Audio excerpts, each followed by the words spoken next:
누구는 전북 부안여자고등학교 드림얼스 팀입니다. 저희 팀은 함께 사는 공동체에서 우리의 역할과 책임을 다할 수 있을 때 더 아름다운 세상을 만들 수 있다고 생각하고, 또 그것을 고민하고 실천해 행동하는 방법을 배우고 여러분들과 공유하기 위해 2021 유권자 정치 페스티벌에 참여하게 되었습니다. 지금 코로나19가 우리의 사회에 정말 많은 것을 바꾸어 놓았는데요. 맞아요, 마스크부터. 그쵸? 이처럼 바뀐 사회 환경에 맞춰 우리는 어떤 분야의 정책을 탐구했나요? 저희는 포스트 코로나 시대에 맞춰서 복지 정책, 미디어 리터러시 정책, 환경 정책, 청소년 교육 정책을 1, 2학년 총 24명의 학생들과 함께 탐구를 해보았는데요. 그럼 미래 유권자들의 시선에 맞춰 고민하고 토론한 정책의 결과물을 함께 보시죠! 인터넷에서 그랬어요. 기자나 뉴스가 그렇게 말하면 다 맞는 거 아닌가요? 우리에게도 판단력을 좀 주세요! 이와 같은 한국 청소년들의 미디어 비판적 수용 능력 부족 문제 다들 알고 계셨나요? 실제 통계 자료를 보면 더욱 명확히 알 수 있습니다. 첫 번째 자료에 따르면 OECD 37개국 중 한국 청소년들에 대한 정보의 주관성, 편향성 교육률이 낮은 것으로 평가되고 있고, 사실과 의견을 식별하는 능력인 식별률 부분에서는 OECD 회원국의 평균이 47%인 반면 한국 학생들은 25.6%에 그친 것으로 보아 한국 청소년의 디지털 문해력이 OECD 37개국 중 하위권에 속하고 있음을 알 수 있습니다. 이 같은 통계 자료들이 현재 한국 청소년들의 미디어 비판적 수용 능력 부족에 대한 조치가 필요함을 증명하고 있습니다. 따라서 저희는 미디어 리터러시 교육의 정교화를 제안합니다.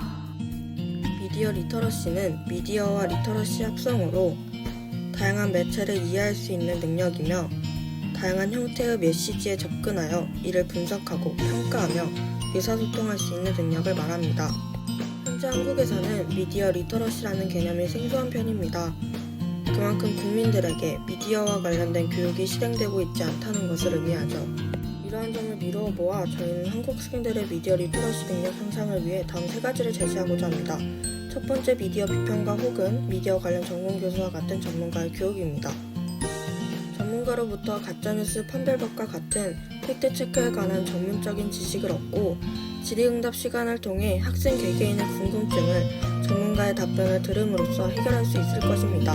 두 번째 교육은 NIE 교육입니다. 이는 신문이나 인터넷 기사를 스크랩하고 이해가는 토론을 학생끼리 진행하는 프로그램인데요. 이 프로그램에서는 언론에서 얻는 정보를 직접 판단하고 분석해 볼 수 있습니다. 따라서 언론에 대한 접근성을 높일 수 있으며 정보를 바탕으로 하여 자신의 의견을 덧붙여 말할 수 있는 능력을 키울 수 있을 것입니다. 마지막은 팩트체크 교육입니다. 이는 앞서 받았던 교육들을 실생활에 적용해보는 프로그램인데요. 학생들에게 가짜뉴스와 객관적인 뉴스를 제공하고 자료들을 직접 팩트체크해볼 수 있게 하여 미디어 비판적 수용 능력을 기르는 교육입니다. 이것이 왜 가짜뉴스인지, 어느 부분에서 의심되는지 등을 분석하며 판별해볼 수 있을 것입니다. 또한 이 3가지 교육의 대상은 중학생으로 하며 매년 15시간 이상으로 교육할 것을 제안합니다. 이러한 교육이 정교화된다면 한국의 학생들은 납치성 뉴스 또는 허위 정보에 쉽게 현혹되지 않을 것이고 비판적인 미디어 수용 능력을 기를 수 있을 것입니다. 또한 올바른 가치관 성립에 도움을 줄 수 있고 문해력의 상승과 더불어 의견 표출 능력, 의사소통 능력이 향상될 것입니다. 또한 여러 과목에 융합시켜 교육하는 경우에는 매체 활용 능력 상승 또한 기대할 수 있을 것입니다. 현재 정보의 홍수 속에서 살고 있는 대한민국의 청소년들, 미디어 리터러시 교육의 정교화를 통해 허위 정보가 판치는 사회를 타개해 나가리라 믿습니다. 네, 안녕하세요. 저는 미디어 리터러시 팀의 김나영이라고 합니다. 저희가 이런 미디어 리터러시 교육의 정교화를 제안하게 된 점은 일단 저희 평소 생활에서 느끼는 문제점이 컸어요. 뭐 예를 들어 저희 한국 학생들이 긴 글을 기피하게 되는 현상이라든지 아니면 글보다는 영상 매체를 사용하게 되면서 유튜브에 있는 그런 무분별한 자극적인 콘텐츠들을 즐기면서 그것들이 자연히 저희들의 일상생활로 스며들게 되는 것, 그런 것들이 굉장히 문제가 된다고 생각을 했거든요. 그런 점들을 또 인터넷에 검색을 해보니까 저희 말고도 다른 한국 학생들도 모두 이런 문제점을 느끼고 있더라고요. 근데 또 저희가 이런 영상을 만들면서 느꼈던 것이 또 다른 분들한테 많이 여쭤봤는데 자기들도 이런 미디어 리터러시 교육을 받아보고 싶다라고 하시는 분들이 굉장히 많았어요. 그렇기 때문에 이런 점에서 굉장히 문제점이 컸는데도 불구하고 부각되지 않았는데 저희가 이런 영상을 만듦으로써 조금 더 사회에 큰 기여를 하게 될 수 있지 않을까라는 생각을 했었고요. 또 그런 것들을 이런 교육을 통해서 미디어를 비판적으로 수용할 수 있게, 그래서 저희가 자기 정체성을 조금 더 확립할 수 있도록 하는 것이 되었으면 좋겠어서 이런 정책을 제안하게 되었습니다. 코로나19로 인해 전자기기를 활용한 수업이 보편화되었고, 이로 인해 전자기기를 다루지 못해 수업에 참여하지 못하는 불상사가 일어났다. 그 밖에도 4차 산업시대를 살아갈 아이들에게 소프트웨어 교육은 선택이 아닌 필수가 되어간다. 이에 따라 학생의 경제적 배경에 의해 교육 격차는 증대되고 있다. 따라서 소프트웨어 교육은 더욱 보편화되어야 한다.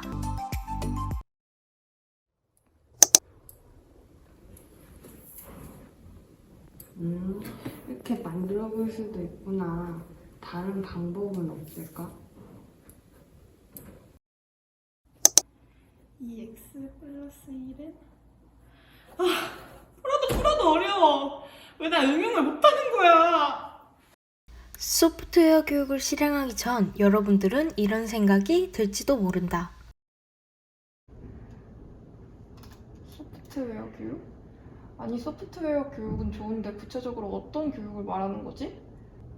도입된다고 쳐. 그럼 기기 구매하는데 예산이 수십억 들겠는데? 좀 더 보편적이고 구체적인 교육은 없을까? 그래서 우리는 언플러그드 소프트웨어 교육을 추천한다.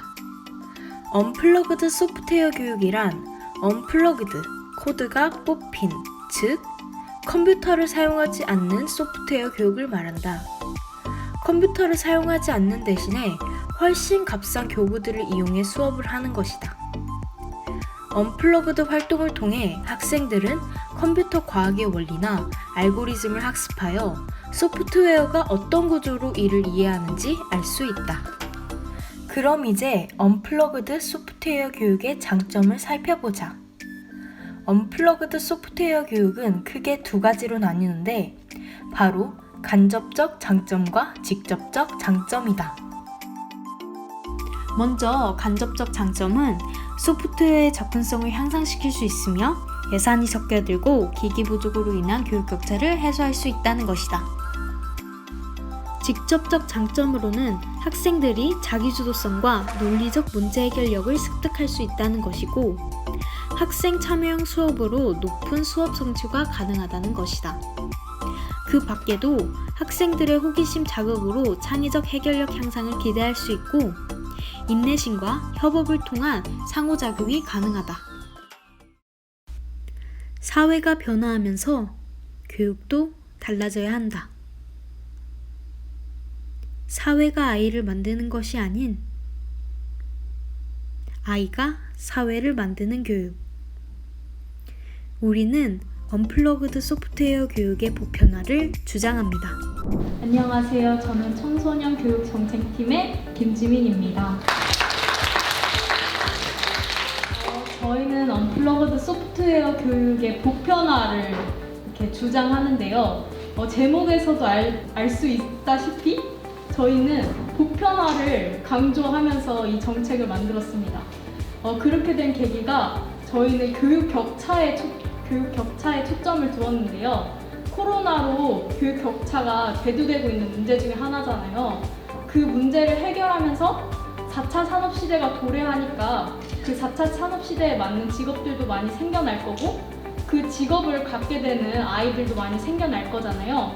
그럼 그 아이들에게 필요한 기초 교육을 하면 좋겠다라는 점에서 출발해서 그럼 그렇게 모든 아이들에게 필요한데 그러면 더욱 보편화되고 싸게 아이들이 배울 수 있어야 되지 않겠냐 해서 이 정책을 주장하고요. 언플러그드 소프트웨어 교육의 장점 중에 하나는 쉽게 배우고 쉽게 가르칠 수 있다는 거예요. 그 엔트리나 코딩 교육 같은 경우에는 그 순회 강사님이 오셔서 전문적으로 지식들을 설명하고 그것을 응용하는 활동을 하잖아요. 근데 언플러그드 교육은 그 담임 선생님이 쉽게 그 내용을 수업하고 아이들과 재밌게 활동적으로 활동을 할 수 있다는 점에서 매우 매력적으로 느껴졌습니다. 코로나19로 재활용 쓰레기가 폭발적으로 늘다 보니 재활용 선별량들은 아우성입니다. 처리해야 할 물량이 많은 데다가 제대로 분리수거되지 않아 골라내야 할 쓰레기도 많아 선별 노릴 고통도 가중되고 있습니다.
네, 저희 환경정책은 원래 처음에는 코로나19로 인한 배달음식 사용 증가로 인해서 그 플라스틱 용기들이 많이 늘어나는 것부터 시작을 했는데요. 근데 그거에 대해서 꼬리를 물다 보니까 본질적인 원인은 그 물품이 만들어지는 데 있다는 것을 확인을 해서 이 재활용 소재 개선 정책을 주제로 영상을 만들게 되었습니다. 근데 이제 영상을 만들기에 앞서서 이 영상을 보시는 분들이 어떻게 하면은 더 이걸 쉽게 받아들일 수 있을까, 더 이 환경에 대한 문제점을 더욱더 경각심이 느낄 수 있을까 싶어가지고 재활용률에 대한 것을 찾아보고 그 그래프나 퍼센테이지를 찾아봐서 맨 처음 영상에 넣어봤고요. 그리고 이런 뉴스 같은 것이나 기사 헤드라인들을 이렇게 나오는 연출을 넣어서 더욱더 경각심을 일으킬 수 있을 만한 그런 식으로 영상을 제작해 보았습니다.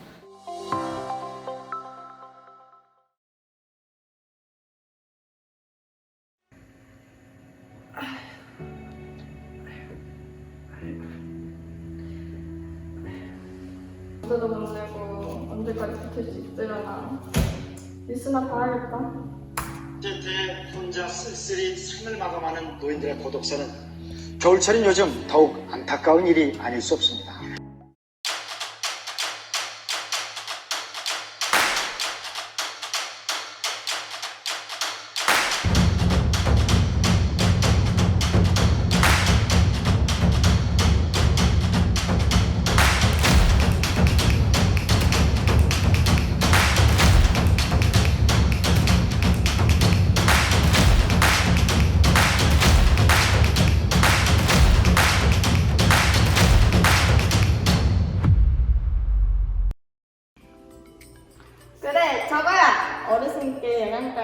연락을 드려야겠다.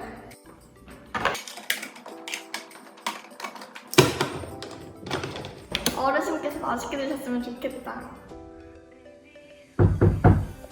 할머니 배달 왔어요.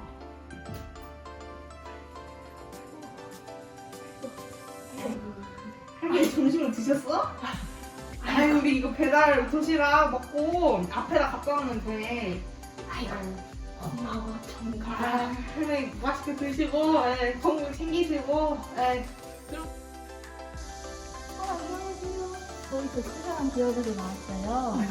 반가워요. 네, 도시락 눈마저 맞으세요?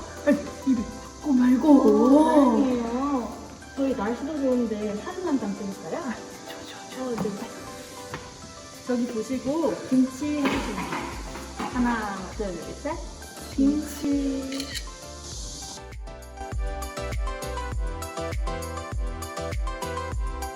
안녕하세요. 복지사랑팀인데요. 저희는 고독세 예방을 위한 무료 도시락 비대면 서비스에 대한 이러한 정책을 제안하였는데요. 이런 정책을 만든 이유가 고독사로 돌아가신 분들도 많고 그러다 보니까 저희에 대해 이제 노인분들 혹은 이런 사회에 사시는 많은 분들에 대한 복지에 대해 관심이 생겨났어요. 그래서 그 복지에 대해서 이제 알아가다 보니까 복지제도가 이렇게 많은데 그분들이 모두 복지에 대한 지원을 받고 있느냐, 이제 도움을 받고 있느냐 하면 절대 아니라고 대답을 할 것 같아요. 그 이유가 이제 저희가 복지제도는 이제 힘든 분들을 도와드리기 위한 그런 제도이지만 그거를 악용해가지고 이제 그런 제도를 충분히 받지 못하는 사람임에도 불구하고 이제 지원금을 받는다든지 그러면서 더 이제 복지 사각지대에 있는 분들만 더 괴로워진다는 걸 느꼈거든요. 그래서 저희는 그런 복지 사각지대에 있는 분들을 조금이라도 더 도움을 드리고자 그런 복지 사각지대에 있는 고령화 노인분들 이제 그런 분들을 대상으로 도시락 서비스를 진행하게 되었습니다. 유권자 정치 페스티벌을 통해서 서로 고민하고 탐구하며 정책을 만들고 공동체의 힘까지 알게 된 값진 경험이었습니다. 우리들이 스스로 교육 정책을 생각할 수 있어서 가슴이 뜨거웠던 것 같습니다. 더 나은 세상과 더 나은 우리를 만들기 위해 목소리를 냈다는 것이 더 뿌듯하고 가치 있던 시간을 만들었던 것 같습니다. 저희의 정책으로 디지털 문해력이 상승한 대한민국이 되길 바랍니다. 이번 유권자 페스티벌에 참여하면서 참여와 소통의 필요성을 배울 수 있었습니다. 또 활동하면서 민주적 사회 분위기를 만들기 위해서는 우리의 역할을 찾아 참여하고 책임지는 것을 두려워하지 않아야 한다는 것도 알 수 있었습니다. 힘들기도 했지만 정말 의미 있고 재미있는 시간이었습니다. 올해는 코로나19로 인해 직접 만나지 못해서 너무 아쉬웠는데요. 다음에는 선거 연수원 장소에서 직접 만나 활동을 공유할 수 있었으면 좋겠습니다. 저희 드리머스 팀도 건강한 시민으로 성장하기 위해 꾸준히 노력하겠습니다. 감사합니다. 학생에서 시민으로 성장하는